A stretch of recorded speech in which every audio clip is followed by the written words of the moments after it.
आज आपण साध्या पद्धतीने ढोकळा करूया। मी हे 1 वाटी डाळीचं पीठ घेतलेलं आहे। त्याच्यामध्ये चवीपुरतं मीठ घातलेलं आहे आणि साखर, कारण आपण ताकात करणार आहे।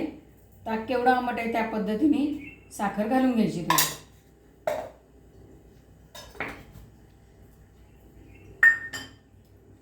हे सगळं मिक्स करून त्याच्यामध्ये ताक घेते मी ओतून। हे साधारण 1 वाटी ताक आहे।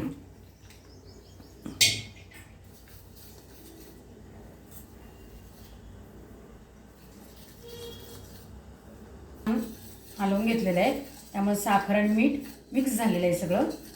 साधारण ही एवढी अशी पातळ कन्सिस्टन्सी घेतलेली असं, हे किती पातळ घेतलेलं आहे, थोडंसंच घेतलेलं आहे।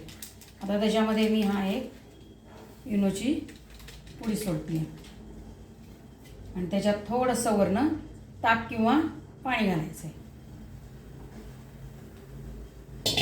1 चमचा घातला तरी चालेल। छान फुलले। आता हे मिक्स सगळं करून घ्यायचं बरं का, एका डायरेक्शननीच करून घ्यायचं। इकडे पाणी मी तापत ठेवलेलं आहे, कारण त्याच्या आधीच पाणी ठेवावं लागतं, नाही तर ते होत नाही बरोबर। गार पाण्यामध्ये ढोकळा ठेवायचा नाही, ठेवतानाच मुळात उकळत्या पाण्यामध्ये ठेवायचा, म्हणजे मग तो व्यवस्थित फुलला जातो बरोबर। त्याच्यात इनोमध्ये कसं होतं, त्याचा ॲसिड जे असतं ना, त्यात जरा उष्णता मिळाली की व्यवस्थित तो होतो। आता मी हे झालेलं आहे, ह्याच्यात ओतून घेते सगळं।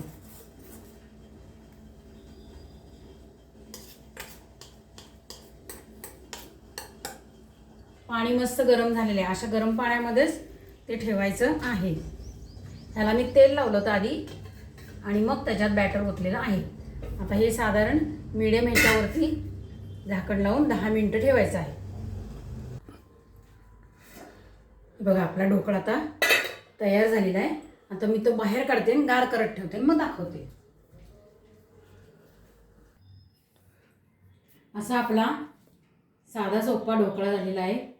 आणि लाईक शेअर सबस्क्राईब करा।